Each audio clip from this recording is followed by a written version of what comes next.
Saludos cordiales. Vamos a iniciar nuestra actividad correspondiente a la semana número 12 en el curso de psicología. Buena tarde, Madeleine. Muy bien. Listo, chicos. Vamos a continuar con el concepto de aprendizaje, es decir, uno de los procesos cognitivos de la psicología. Ya la semana anterior vimos la primera parte del concepto de aprendizaje, que consistía en un enfoque de tipo conductual, ¿no? Ahí repasamos dos teorías del aprendizaje por condicionamiento clásico y por condicionamiento instrumental. Bueno, ese aprendizaje está asociado básicamente a conductas, ¿no? Conductas reflejas en el condicionamiento clásico y conductas voluntarias en el condicionamiento instrumental. Un condicionamiento o una conducta, sí, tiene un objetivo. En este caso, el enfoque conductual tiene como objetivos, ¿no?, medir de alguna manera los aprendizajes, pero en función de comportamientos, ¿no? Hoy vamos a cambiar de enfoque. Ahora el aprendizaje es de índole cognitivo o mental, es decir, vamos a valorar teorías mucho más diversas que la semana anterior, ¿no? Muy bien. Entonces vamos a partir de esa pregunta, ¿no? ¿Cómo aprendemos? Podríamos modificar la pregunta también, ¿quiénes aprenden? ¿No? ¿Quiénes aprenden? Eh, Podemos iniciar diciendo que aprenden más las personas que son inteligentes, entendiendo que la inteligencia no es un concepto asociado necesariamente al mayor conocimiento, sino a ciertas habilidades, ¿verdad? Hemos repasado las distintas teorías de inteligencia. Entonces, una persona inteligente va a aprender. Si nos podemos, en el caso de un trabajador que es novato, es decir, no tiene mucha experiencia, ¿m?, para que sea eficiente en su trabajo, él debe aprender con prontitud. Y ahí viene un rasgo de la inteligencia, ¿no?, que la inteligencia se puede dar de forma inmediata. Entonces, la velocidad de la inteligencia nos permite aprender en menor tiempo, ¿m? En la escuela, ¿quiénes aprenden? ¿No? Los estudiantes son los que aprenden, pero no se ve eso reflejado en las calificaciones, ¿no? Y papá y mamá se preocupan y dicen, algo está fallando acá. Mi hijo va a la escuela, pero no aprende.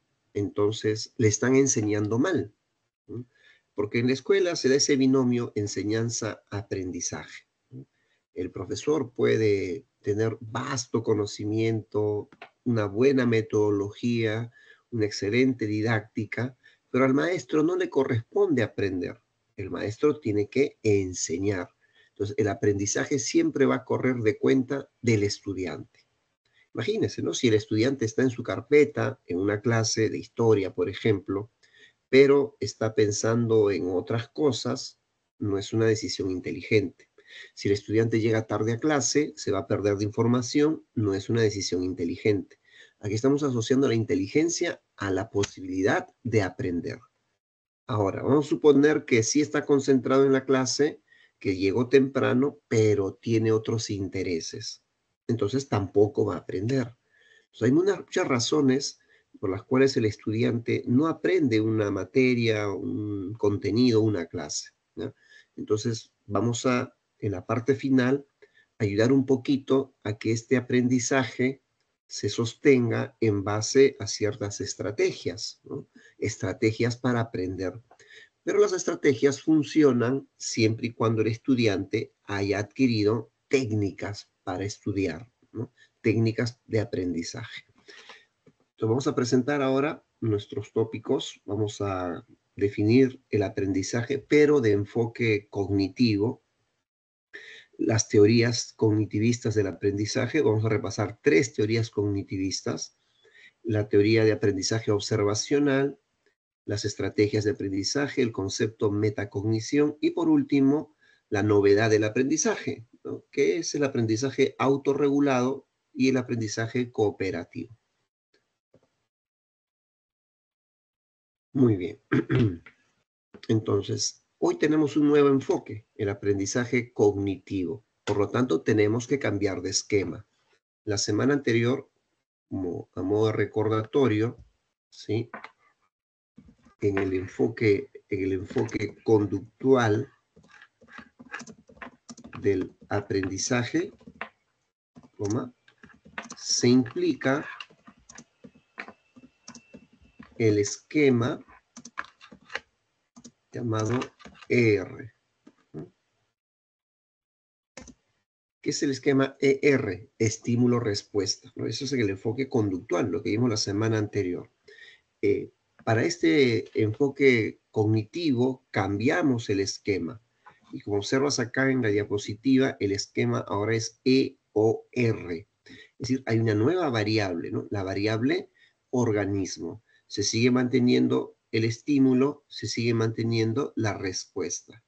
Pero ahora, este estímulo en el enfoque cognitivo, este estímulo viene de una adecuada información sensorial, es decir, aquí los sentidos captan los estímulos, ¿no? Luego, el individuo activa sus procesos mediadores, que son varios, como puedes identificar, su nivel de motivación, su capacidad de atención, la percepción, el pensamiento, el lenguaje, la memoria, todo esto interactúa, ¿no?, de forma particular y distinta en cada organismo, en cada persona. Y dependiendo de cómo se dan los procesos mediadores, vamos a observar una respuesta o conducta. Entonces, la novedad en este enfoque cognitivo de aprendizaje es la valoración de los procesos mediadores, porque no todas las personas piensan igual o utilizan un lenguaje adecuado. La razón de no pensar igual es que no tenemos la misma información de la memoria, ¿sí? Tenemos memoria diferente. ¿Y por qué tenemos memoria diferente? Porque le hemos prestado atención a cosas diferentes. ¿Y por qué unos prestan atención a A y otros a B? ¿Por qué? Porque tienen un nivel de percepción también distintos. Y aquellas personas que pueden compartir, por ejemplo, ¿no?, en una misma sala, en un mismo salón, ¿no?, su percepción, su atención, su memoria, su pensamiento y su lenguaje, ¿ya?, va a intervenir de modo distinto la motivación. Vamos a suponer que coincidimos en procesos cognitivos, pero el proceso motivacional no siempre es el mismo. Entonces, es importantísimo darle valoración a la variable organismo. Y ahora sí, vamos a presentar las distintas teorías cognitivistas, ¿no? Ahora, ¿cómo surgen las teorías cognitivistas? Bueno, hay un antecedente para esto. Y ese antecedente viene de la teoría gestáltica, ¿no? Escuela de Gestalt, cuyo objeto de estudio es la percepción. Entonces, un concepto importante en Gestalt es el método que se aplica. Ellos empiezan a aplicar el método del insight, en que el insight es la comprensión súbita o repentina. Por ejemplo, en el experimento de Kohler, que hay distintos experimentos, acá estamos colocando la imagen de Kohler, en una habitación, ¿no?, hay un chimpancé y hay varias cajas que están sueltas. En la parte superior, ¿no?, en el techo de la habitación, hay un racimo de plátanos. Entonces el animal se ve imposibilitado de alcanzar el alimento. Luego, ¿no?, percibe de que las cajas le pueden ser útiles. Entonces apila las cajas para poder escalar y alcanzar el alimento. Este proceso, ¿no?, del chimpancé es conocido como insight. Es una comprensión súbita o repentina. Eso significa que al animal nadie le enseñó cómo debe hacer las cosas. Él tuvo un aprendizaje automotivado, por así decirlo, ¿no? Claro, llevado por una necesidad, la necesidad de comer. Eso fue una mayor motivación, tal vez. Pero su proceso mental se activó, ¿no?, teniendo la percepción de las cajas, poniendo atención a lo que puede hacer y demostrando pues cierta habilidad, ¿no? En otro experimento de Kohler, igual en una habitación que tiene rejas, ¿sí? Dentro de la habitación hay una varilla, hay un palo que está tirado por ahí y la comida está fuera de la reja. Después de unos minutos, el chimpancé tiene un insight, toma la varilla y con la varilla arrastra la comida que está fuera de la habitación y la hace ingresar a través de la reja. Otra conducta, ¿sí?, otra conducta que no ha sido enseñada. Es un insight, una comprensión súbita o repentina. Entonces, en base a los experimentos de Kohler, es que surgen las teorías cognitivistas, ¿no? Qué importante es aprender en base al, al poder mental. Acá tenemos la primera teoría cognitivista, ¿no? El procesamiento de información. La segunda es el aprendizaje por descubrimiento. El tercero es el aprendizaje significativo. Estos tres son teorías cognitivistas. Luego viene una teoría de aprendizaje que es social, llamado aprendizaje observacional. Bien, entonces vamos con las teorías cognitivistas. Número uno, teoría del procesamiento de la información. Esta teoría se explica en base a la metáfora computacional. ¿Qué me dice la metáfora? ¿Mm? Que la persona aprende de modo análogo a un ordenador, es decir, como si fuéramos una computadora. Y como es una metáfora, utiliza pues algunos elementos propios de la computadora que se van a explicar en asociación con la memoria, con el aprendizaje. Por ejemplo, el teclado sirve para registrar la información, el CPU sirve para almacenar la información y el monitor nos sirve para poder visualizar o recuperar la información. Entonces, ya en la clase de memoria que hemos tenido, hemos resaltado que de esta metáfora lo más importante es la capacidad de recuperación en nuestra memoria, ¿no? Entonces, es lo que le llamamos el aprendizaje. Y hay todo un proceso, lo que se llama procesamiento de la información. Hay todo un proceso secuencial. Todo comienza con un proceso fisiológico, que es la sensación que nos permite, por ejemplo, observar lo que escribe el profesor en la pizarra o escuchar en una clase virtual, ¿no? El registro sensorial. Una vez que tenemos registro sensorial, se activan los procesos mentales, la percepción, la atención, la memoria, recuperación de la memoria, pensar con aquello que hemos recuperado y luego tomar decisiones, ¿no? Por ejemplo, el lenguaje está acá incluido, ¿no? Una conducta determinada. Esa es la toma de decisiones. Es un proceso cognitivo. La segunda teoría está más orientada al campo educacional, ¿no? Jerome Brunner nos habla de teoría del aprendizaje por descubrimiento. Y seguro que has tenido en tu experiencia escolar algún docente que se ha animado, ¿no?, a trabajar esta teoría contigo, ¿no? A ver, vamos a ver si podemos mapear cómo trabaja un docente de la escuela secundaria el aprendizaje por descubrimiento, ¿no? Pero 5 minutos antes que acabe una clase, el profesor les dice que la próxima semana van a tener trabajos de exposición, ¿ah? Entonces divide el salón en dos grupos. Al primer grupo le dice, ustedes van a trabajar Historia Universal de 1914 a 1918. Ya, mejor hasta 1919. Y al segundo grupo le encarga trabajar de 1939 a 1945. Entonces ya te dio las fechas, ¿no? La cronología, ¿no?, o la temporalidad. Luego les dice que deben traer, ¿ah?, libros de consulta, revistas, láminas recortables, sus tijeras, sus plumones, papelotes, limpiatipo, etcétera. Muy bien. Llega la siguiente clase y el profesor escribe en la pizarra, ¿no? Dice 20 minutos. ¿Ah? Cada grupo tiene 20 minutos para hacer un resumen del tema que se le ha asignado, ¿no? Es decir, ya tú has averiguado que de 1914 a 1918 es la Gran Guerra, ¿no?, o la llamada Primera Guerra Mundial. Y de 1939 al 45 es la Segunda Guerra Mundial. Entonces tienes 20 minutos para hacer un resumen. Para eso te pidieron los libros, ¿no? Luego el profesor escribe en la pizarra 30 minutos. 30 minutos para que elaboren, organicen una infografía.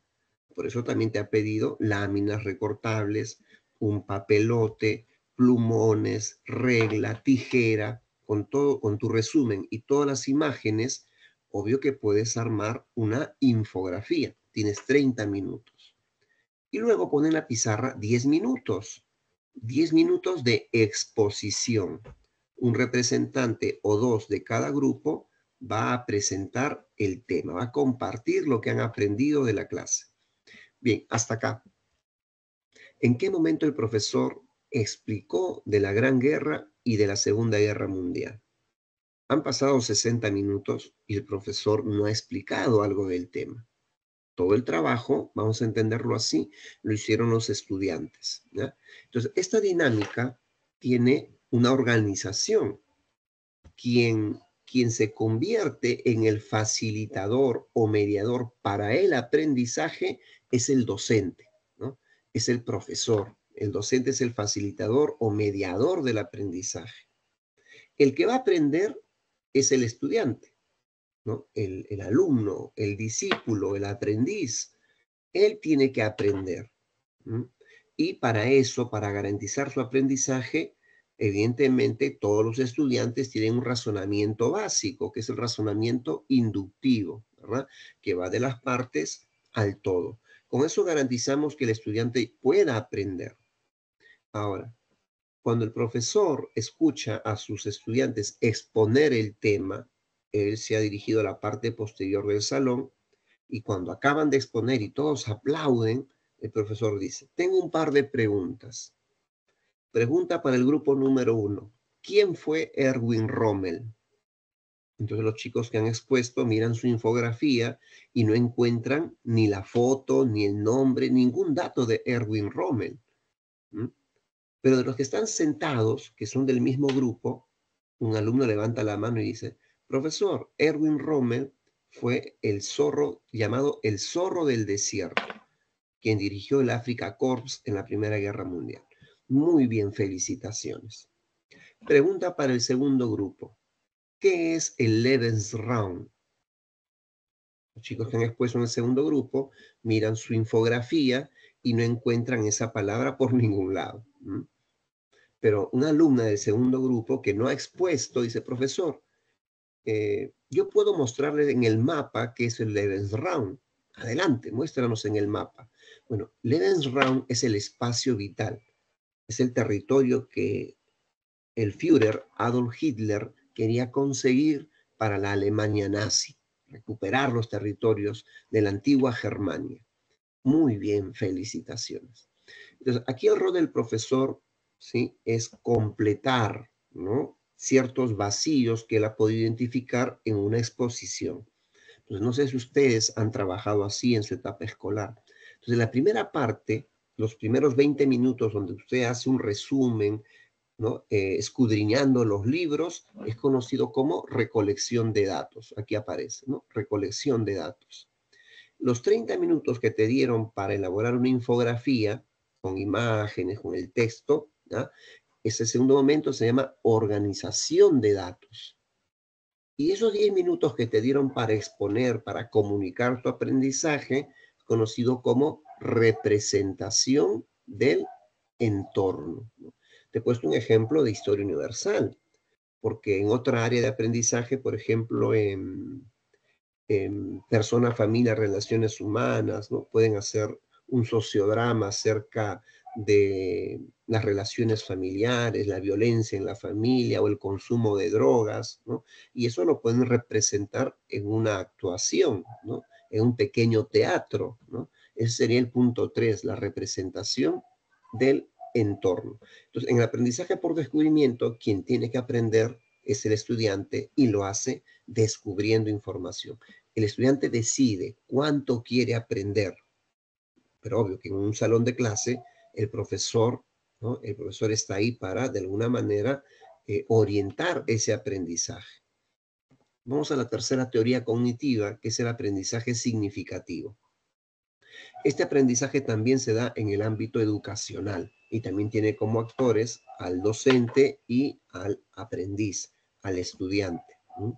Pero ¿por qué se le llama aprendizaje significativo? Porque el profesor tiene que asegurarse de que el estudiante, más allá del razonamiento inductivo, tenga información, información previa, se le llama así, conocimientos o saberes previos.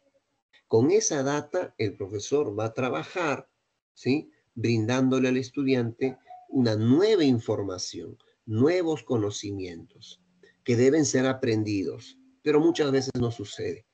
¿Ah? Para que la nueva información sea aprendida, esa nueva información tiene que ser, voy a ponerlo acá en el chat, tiene que ser sustantiva para el estudiante.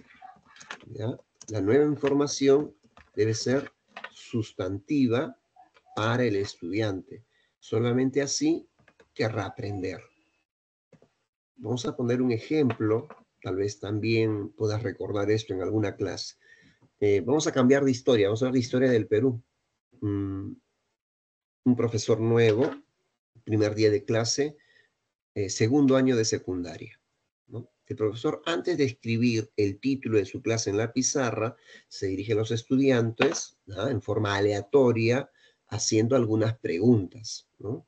Al alumno A le pregunta, ¿no? ¿Qué es el Capac Cuna? Al alumno B, ¿qué es el Capac Ñan? Al alumno C, ¿quién era el Zapa Inca? Al alumno D, ¿quién era el Inca Inti Churin? Y al siguiente alumno le pregunta quién era el Inca navegante, y al otro le pregunta quiénes eran los Piñas, y al otro le pregunta qué es el Yachayhuasi, etcétera, ¿no? Bueno, la intención del docente es recuperar saberes previos, cerciorarse de que el estudiante, cuando estuvo en primer año, o sea, el grado anterior, aprendieron de historia, porque con esa base él va a poder presentar su nuevo tema en segundo de secundaria. Es como que tú has tenido que aprender a sumar para poder multiplicar, o aprender a restar para aprender a dividir. ¿Mm? Entonces, si la respuesta del estudiante ha sido positiva a las preguntas del profesor, entonces ahora él, ¿no?, se anima a decirles el capítulo que van a desarrollar, ¿no? Alumnos, vamos a hablar del proceso de descubrimiento y conquista, es decir, un choque cultural, para que el estudiante entienda el nuevo contenido, ¿no?, para que conozca a Juan Rodríguez, más conocido como Rodrigo de Triana, que en la misma embarcación de Cristóbal Colón avistó tierra, para que luego conozca de Pedrarias o de los 13 del Gallo, los socios de la conquista, para que toda esa información sea asimilada, tiene que saber que en algún momento los españoles se van a conectar, ¿no?, con Filipillo, con Martinillo, ¿no?, con muchos personajes que son oriundos de América. ¿Mm? Por esa razón, por esa razón es que tiene que cerciorarse de que el estudiante ya conozca, ¿no?, qué cosa es el Capac Cuna, ¿no?, la lista oficial de soberanos, que había un Inca Tupac Yupanqui, que era el Inca navegante que llegó hasta las Polinesias, ¿no?, o que hay una casa del saber, el Yachayhuasi, o que en una guerra siempre habían piñas, ¿no?, prisioneros de esclavos, prisioneros en condición de esclavos perpetuos. Toda esa información al final, ¿no?, para el estudiante va a resultar interesante, ¿no? Porque dice, ya aprendí de los incas, ya aprendí de las culturas precolombinas. Ahora, ¿qué hay de nuevo? ¿Ah? ¿Qué hay de sustantivo? Ah, ya. Me van a hablar, por ejemplo, de las tres carabelas, me van a hablar de los socios de la conquista, me van a hablar del Tratado de Tordesillas, o me van a hablar, que esto tal vez me interese más, de los famosos perros come indios. Yo voy a escuchar con atención al profesor. ¿Qué hicieron esos perros, ¿no?, come indios? ¿Cómo los trajeron? ¿Cuál fue la intención? ¿Mm? Bien, entonces aquí ya encontramos una relación, ¿ya? Vamos a anotarlo en el chat.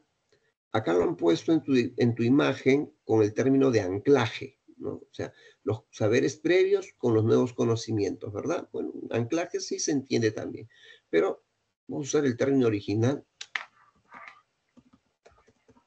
que para aprender se necesita una relación de, inclusión, o llamada también subsunción, ¿ya? Relación de inclusión o subsunción. Entonces, ahí unimos o anclamos, como dice la diapositiva, los saberes previos con los nuevos contenidos que, repito, para aprenderse tienen que ser significativos, ¿ya? De ser sustantiva esta información para que se haga significativo en el estudiante. Muy bien. Acá me gusta también esta imagen que te han preparado, ¿no? Aquí tenemos la imagen de la chaquitaglia, ¿no?, que es una herramienta agrícola andina, y la idea que tenemos nosotros de herramienta agrícola, ¿no?, que es esta que está acá en la nube, ¿no? Entonces estamos relacionando lo anterior con lo moderno, ¿no? Entonces, en este caso estoy aprendiendo en base a lo que yo conozco hoy, que antes existió, ¿no?, otro tipo de herramientas, ¿no? Antes, muy antiguo, ¿ya? Siglo XIV, por ejemplo, ¿no? Y esto es ya propio de la modernidad. Bien, vamos con la cuarta teoría, pero esta cuarta teoría no es cognitiva, ¿no? Es la teoría de aprendizaje social. Bueno, tiene otros nombres, voy a ponerlo en el chat, ¿ya? A ver, Albert Bandura, es aprendizaje social o también llamado observacional, coma, también llamado perdón, modelado, también llamado imitativo y también es llamado vicario, en ese orden, ¿no? Es un aprendizaje de contexto social, evidentemente. O sea, necesitamos de otras personas, ¿no? De quiénes aprender, de tus padres, tus hermanos, tus vecinos, de la televisión, cualquier medio de comunicación, de tus profesores, de tus compañeros de trabajo, de estudio, etcétera. Pues es un aprendizaje social, ¿no? Ahora, ¿cómo aprendemos? Por observación. Pues también se llama aprendizaje observacional. Tienes que observar, ¿ya? Y ahora, la pregunta es, ¿a quién observas? No observas a cualquiera, observas a un modelo, pues se llama modelado. Los padres y maestros pueden convertirse en modelo, ¿no?, para hijos y estudiantes. Una vez que tú has observado el modelo, lo que haces es imitar, ¿no? Imitas, ¿no?, reproduces el comportamiento para aprender. Y la palabra vicario, no sé si alguien en la sala nos puede explicar con el micrófono o en el chat, qué entiende por vicario. ¿Por qué el aprendizaje es vicario?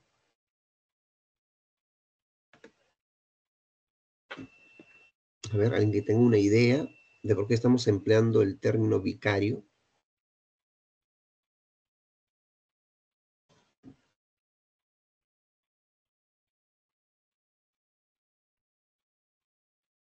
Sin googlear, por supuesto. ¿A qué le suena vicario? ¿Por qué el aprendizaje es vicario o se hace vicario?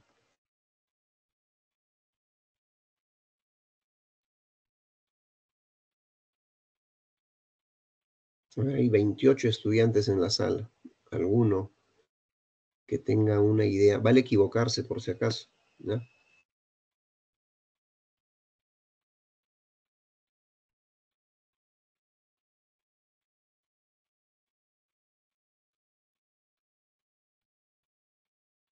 Alguien que se anime. Una idea mínima, un rasgo básico. ¿Qué te suena vicario?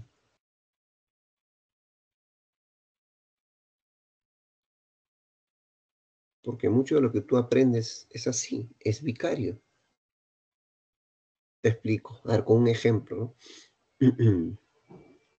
Tal vez alguien en esta sala, ¿no? Alguien en esta sala, sea varón o sea mujer, que más adelante quiera contraer matrimonio, casarse, ¿no? Bueno, sabes que el matrimonio no es obligatorio, nadie te va a condicionar o no deberían condicionarte, es una decisión voluntaria. Pero te has puesto a pensar de dónde te viene la idea de casarte, de contraer matrimonio. Te puedo dar algunas pistas, tal vez en la sociedad, una sociedad no tan abierta, sino más íntima, como tu familia. Tienes modelos de personas que se han casado, que han contraído matrimonio. Tal vez tus padres, tus tíos, tus abuelitos, un hermano, una hermana. ¿M? Entonces, si en esas personas de tu entorno social el matrimonio, está presente, es muy probable que tú lo hayas observado, que tú, seas compatible con el modelo, que lo quieras imitar y por lo tanto se hace vicario. Vicario significa de por vida o para toda la vida. Hay aprendizajes que son así, para toda la vida. Hay gente que dice, yo siempre voy a decir la verdad, ¿no? Eso es vicario para muchas personas. Hay gente que dice, yo no voy a dejar de trabajar. Eso es vicario para muchas personas. No por la conducta, sino por el pensamiento, ¿no? Porque estamos en procesos que tienen que ver con lo cognitivo, ¿ya? Entonces, por ejemplo, aprender a escribir, si bien es cierto, la escritura es algo motor, ¿ya? Es algo motor. Sin embargo, ¿sí? La idea de escribir es mental, es un proceso cognitivo. Uno piensa lo que va a escribir. La escritura ya es algo mucho más motor, más mecánico. Muy bien. Entonces, ¿cómo se da el aprendizaje observacional? Son dos momentos, observación y ejecución. En la observación, nosotros prestamos atención y retenemos. Por ejemplo, acá, ¿no? Este niño tal vez estaba jugando, pero vio que papá se está afeitando, entonces atiende que papá hace algo que a él le llama, ¿no? Fuertemente el interés. Por eso es la atención, está interesado. Y va reteniendo los movimientos, ¿no?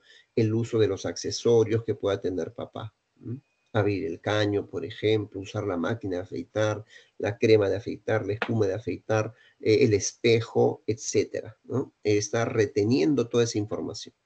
Cuando papá sale de su panorama, entonces él pasa al segundo momento que se llama ejecución.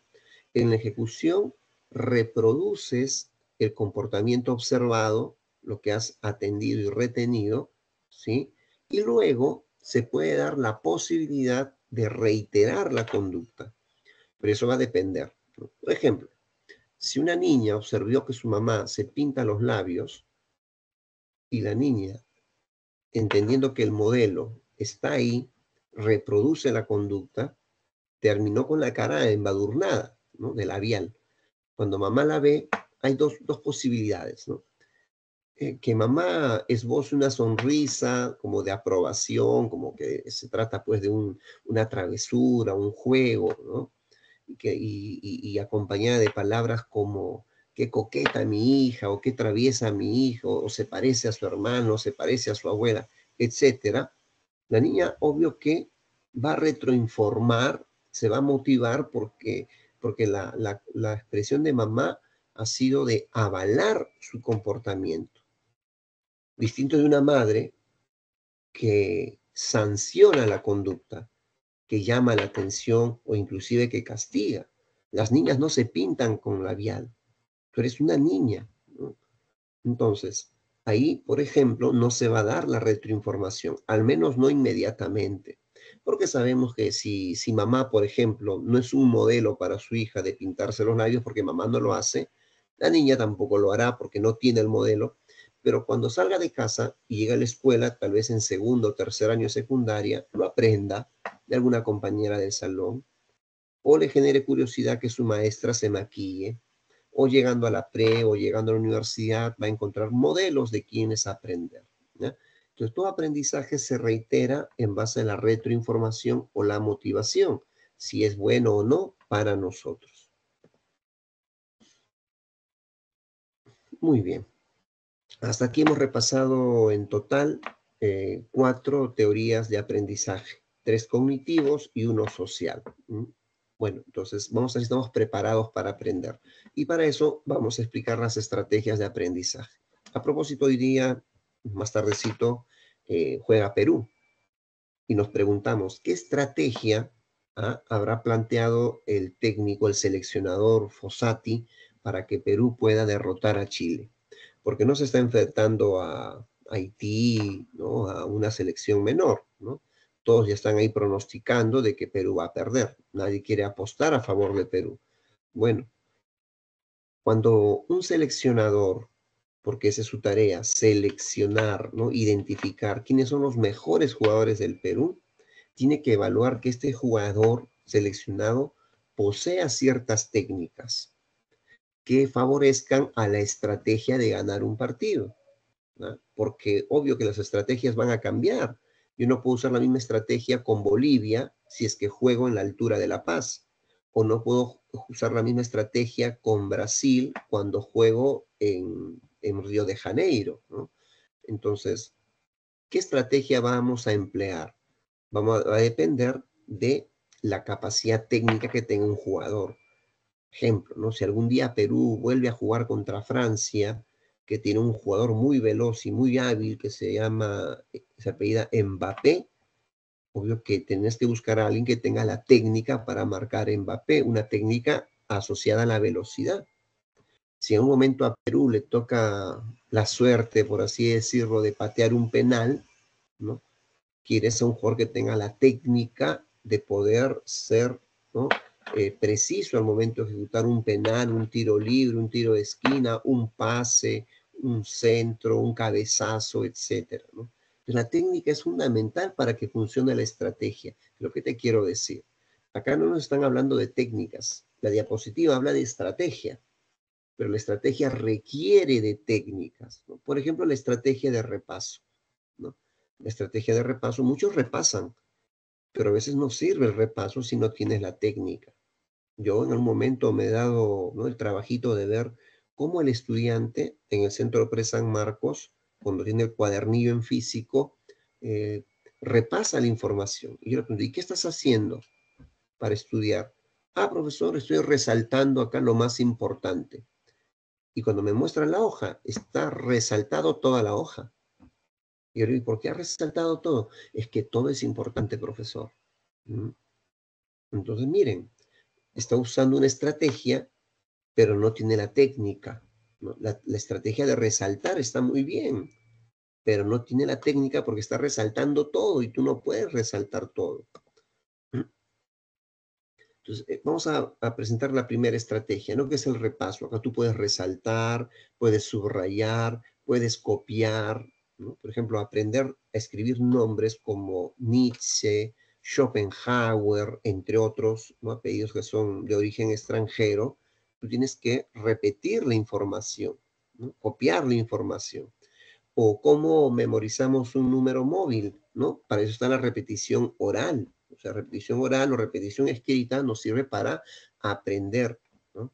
Entonces, como técnica, ¿no? Como técnica. La estrategia es el repaso, ¿ah? Las técnicas son las que aparecen acá. Subrayar, subrayo la palabra importante o subrayo la palabra que no sé el significado y lo copio en un POSIT, por ejemplo. Yo tengo alumnos que usan POSITs, ¿no? ¿Qué has anotado ahí? Profesor, es que este nombre no sé, o este dato no lo sé, y después lo voy a buscar, ¿no? Vamos con la siguiente estrategia, la elaboración, ¿no? Bueno, tú te imaginas haber estudiado en la década del 90, año 1990, 91, cuando no había internet.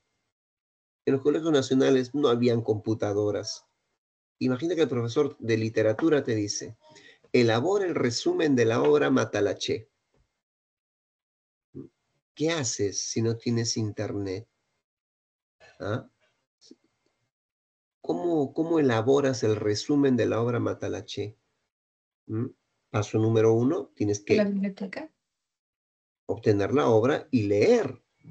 Tienes que leer toda la obra de Matalaché, si no, ¿cómo vas a hacer el resumen? A no ser que te digan, elabora el resumen del capítulo 1. Ya solo te enfocas en el capítulo 1. Pero si es de toda la obra, uno, por eso antes se leía más. Cuando no había internet, la verdad es que se leía más. Ahora, ¿qué estudiante, por ejemplo, lee El sí de las niñas o 100 años de soledad o El Quijote de la Mancha? Ya no leen. Toda la obra no la leen. Te leen pues el argumento y por ahí encuentras en internet un resumen y ya está. Pero la idea de elaborar el resumen es que seas tú el autor de esa elaboración. Cambiamos de temática. Tú eres un contador y en tu empresa te dicen, elabore el informe semestral, económico semestral. ¿Mm? Estamos en el mes de julio, entonces ese es el segundo semestre. Para que tu informe del segundo semestre sea acorde, ¿no?, a la realidad, tienes que basarte en el informe del primer semestre.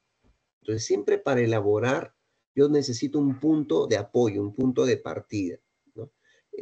Para elaborar un resumen, tengo que leer una obra. Para elaborar un informe de julio a diciembre, tengo que leer el informe de enero a junio, ¿no? No sé si me dejo entender. Entonces, son técnicas que se utilizan en las estrategias, ¿no? Bueno, también nos sirve como técnicas el parafraseo, las metáforas. Claro, pedirle que sea metafórico a un niño es un poquito complejo.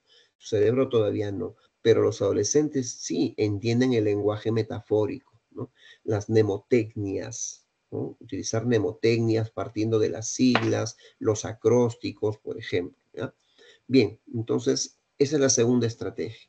La tercera estrategia es la de organización. Creo que con esta estrategia están más familiarizados los estudiantes de hoy, porque varios profesores, ¿no? Te mandan, por ejemplo, hacer una línea del tiempo, un mapa conceptual, una red conceptual, un mapa semántico, una infografía, un cuadro sinóptico. ¿No? Te estoy mencionando distintos modelos mentales, pero esos modelos mentales se han construido en la base de información que está en un texto. Entonces tú, una hojita o una cara, ¿no? De puras letras, la conviertes en esquema. ¿No? Esa es la idea, ¿no? De organizar. Entonces tú organizas información teniendo una estructura y una jerarquía. Es lo importante, ¿no? Es lo importante. Por ejemplo, acá en esta diapositiva te muestra, ¿no? Esto es un mapa conceptual. Si le quitamos el puede ser, el ofrece, el explica y el cuenta, que son conectores lógicos, ¿ya? O conectores gramaticales en este caso, si los retiramos, lo que tenemos es una red conceptual. La red no tiene definiciones. El mapa conceptual sí, y para eso se utiliza estas palabras de enlace, ¿no? El texto, miren, como si estuviera leyendo, ¿no? En un libro, dice, el texto puede ser argumentativo porque ofrece opinión razonada. También puede ser expositivo porque explica un tema para ser entendido por otros. Y el texto puede ser narrativo ya que cuenta con acontecimientos que han sucedido. Como si estuviera leyendo, ¿sí? En un texto, pero está acá a modo de una imagen mental, ¿ya? Entonces aquí utilizamos distintas, en esta estrategia de organización, nuestra capacidad para sintetizar, para estructurar, para organizar, para jerarquizar sobre todo, ¿no? ¿Qué es lo más importante? Entonces, ¿cuál, en este mapa conceptual, qué tiene mayor jerarquía? El concepto texto. ¿Qué tiene menor jerarquía? El concepto argumentativo, expositivo y narrativo. ¿No? ¿Y qué tiene menor jerarquía aún? La definición de argumentativo, expositivo y narrativo. ¿No? Eso se consigue, ¿no? En el concepto de jerarquización. Siguiente estrategia, supervisión de la comprensión. Me imagino que ustedes saben lo que significa ser un pro, ¿verdad? Ser un pro, ser un máster, ser un lobo, ¿verdad? Significa alguien que domina una materia, ¿no? Yo soy un lobo en química. A ese lobo en química le vamos a dar los 5 últimos exámenes de admisión. Son 4 preguntas. Significa que en 5 exámenes de admisión, él nos tiene que resolver 20 ejercicios de química. ¿Mm? Vamos a ver cuántos desarrolla convenientemente para decir que es el Master Pro de la química, si realmente está aprendiendo. Porque tú puedes asistir a clases, como el ejemplo del inglés, ¿no? ¿Cuántos muchachos y adultos también acuden a sus clases de inglés? La pregunta es si aprenden. ¿Mm? Una cosa es estudiar inglés y otra cosa es aprender el inglés. Entonces, la supervisión de la comprensión me dice si realmente he aprendido. Si tú asistes a todas las clases de química, entonces, si has aprendido, puedes resolver 5 exámenes de admisión que tienen 4 preguntas cada uno, hacen un total de 20 preguntas y me imagino que 18 las vas a resolver correctamente, si no las 20. Pero ¿qué tal si de 20 preguntas solo acertaste 4? ¿Ah? Fallaste 16. Fallar en 16, ¿qué te dice en tu supervisión de comprensión? ¿Ah? Ahí tomas conciencia de que tu actividad de aprendizaje no ha sido conveniente. Siguiente y última estrategia, autocontrol emocional. ¿Sí? Para controlar tus emociones, lo primero que debes hacer es conocer tus emociones. No puedes controlar lo que no conoces. ¿Ah? Entonces, si tú eres una persona que tiene ansiedad, que es nerviosa, que se angustia con facilidad, ¿cómo vas a enfrentar un examen de admisión? Ah, profesor, yo me voy a relajar, como dice acá. No necesariamente las técnicas de relajación te van a tú el día del examen no vas a estar utilizando 30 minutos para relajarte, ¿no? La idea es que semanas previas a tu examen de admisión, tú puedas ir asistiendo, buscando por ahí simulacros de admisión. Como antes de la pandemia que San Marcos ofrecía 2 simulacros de examen de admisión antes del examen definitivo, ¿no? Y los chicos se inscribían para dosificar su tiempo, para relajarse también, ¿no? Para tener ese control emocional. No vaya a ser que te juegue una mala pasada. Hemos visto cuando cuidamos exámenes de admisión a chicos que lloran, ¿no? De impotencia, otros se bloquean, ¿no? Otros quedan pues en blanco. ¿M? Bueno, distintas respuestas emocionales. Bien. El concepto metacognición. Vamos a explicar primero el término, ¿no? Etimológico. Meta, ¿qué significa meta? Meta viene de método. Entonces, aquí en resumidas palabras, queremos saber cuál es el método que te funciona a ti para aprender. Algunos son visuales, otros son audiovisuales, ¿no? Cada uno tiene un estilo para aprender. Entonces, la meta o el método que tú utilices es aquello que te garantiza el aprendizaje, ¿no? En las universidades, por ejemplo, se promociona vamos a ponerlo acá en el chat, el aprender a aprender, ¿no? Significa que ahí estás prescindiendo del maestro, ¿no? Del profesor. Entonces, la metacognición es tener conciencia de la propia actividad de aprendizaje. Entonces, tú ahí te organizas. Primero planificas, ¿no? Cuáles son tus objetivos, aprender, tus tiempos, el nivel de dificultad, etcétera, ¿no? Luego tomas el control, es decir, verificas el avance de esos objetivos, ¿no? No te engañas, ¿no? Y luego ya viene la evaluación para certificar o cerciorar de que realmente has aprendido algo. Entonces, todas las personas pueden desarrollar este proceso de metacognición. Y por último, tenemos los dos aprendizajes novedosos, el autorregulado, que es un aprendizaje individual, ¿sí? En el aprendizaje autorregulado hay 3 cosas que uno tiene que centrar. Lo primero es tu metacognición, que hemos visto hace un momento. Segundo, la motivación que tú puedas tener. Y tercero, la afectividad por lo que vas a aprender. Es decir, que quieras aprender algo, ¿m? Que te motives a aprender algo y que tengas conciencia de tu aprendizaje, ¿no? Tú autorregulas, por eso viene también el término autodidacta. Y el segundo es lo que en algunos colegios se trabaja como actividad grupal, ¿no? Pero aquí se le llama aprendizaje cooperativo. ¿Por qué? Porque hay 3 elementos importantes aquí. El elemento 1, que los miembros del equipo tengan el mismo objetivo, que estén sincronizados, que quieran lo mismo. ¿Ah? Sabemos que en la escuela no es así. Hay chicos que ya no, yo no voy a trabajar, yo voy a dar el dinero, ¿no? Yo voy a poner las fotocopias, ¿no? No quiere aprender. Entonces, ¿no? Ahí no están conectados en objetivos, ¿ya? Segundo, valorar la capacidad individual. En un equipo tiene que ser heterogéneo, es decir, alguien en el equipo debe ser bueno haciendo una síntesis, otro debe ser bueno en el dibujo, en la caligrafía, otro debe ser bueno en la oratoria, debe ser retórico, otro debe ser bueno en habilidades de comunicación, etcétera. Entonces, aquí se valora la capacidad individual de cada miembro del equipo. Y tercero, ¿sí? Se tiene que valorar la experiencia social, es decir, el manejo de relaciones sociales.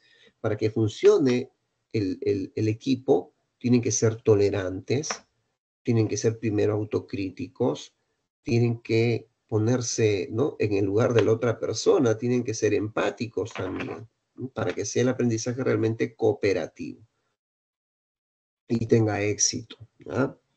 Bien, vamos ahora a los ejercicios. Tenemos 3 ejercicios eh, de inicio, ¿no? Porque son 10 cada semana. ¿Qué dice el ejercicio 1? Esther es docente de educación inicial.